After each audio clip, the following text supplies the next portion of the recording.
Welcome back to Money Talk. Mike Lomas, Glenn Wiggle. We are the financial guys. Some of you may notice us or know us from our radio show on WBEN every Saturday from 1 to 3. We are now here on WGRZ every Tuesday from 11:30 to noon, and this is the place where money meets politics.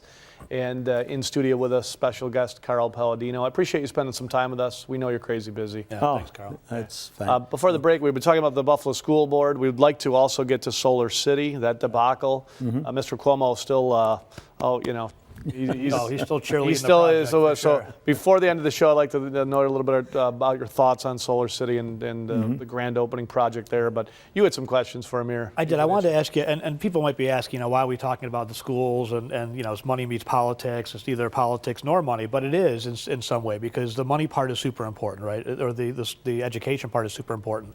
Without having a vibrant school system in Buffalo where you have graduation rates that are better, where kids are coming out and able to read and write would be ideal, and do math would be, that hurts everybody. It hurts the whole community, the whole region. I'm sure you're aware of that.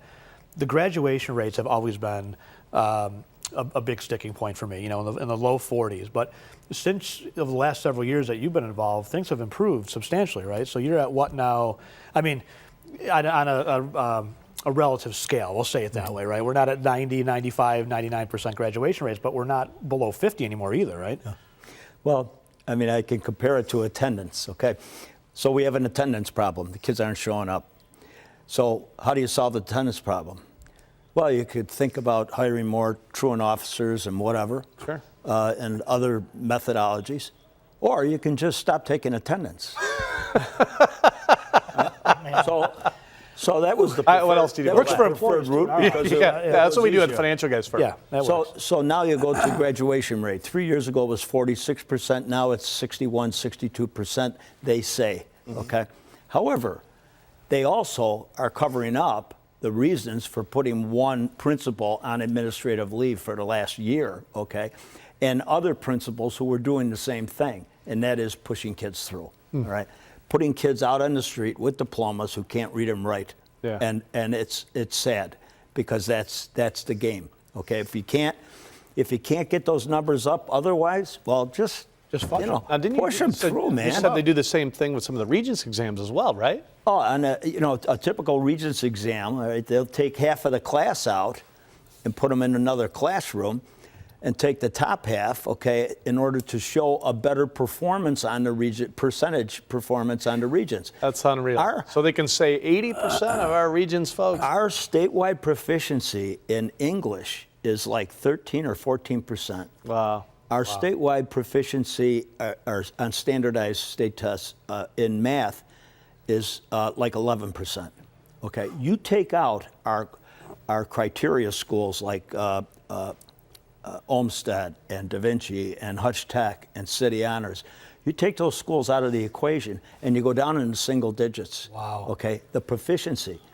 I mean, we have one school, number 37, that last year had a proficiency of 2% in math. It's a grammar school. 2% in English, and zero. So how is that school even zero? open? 650 kids, zero in math.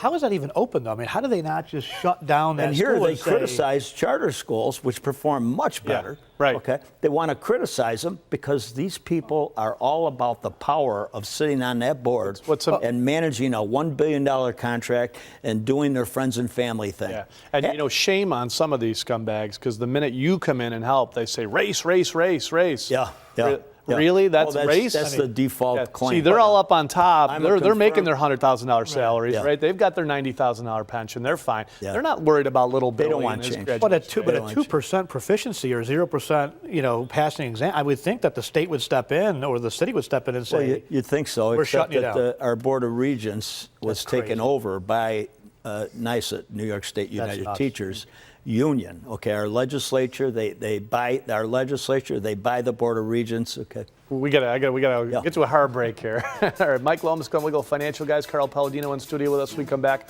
we'll talk a little Solar City and when that project's going to open up. We'll be back.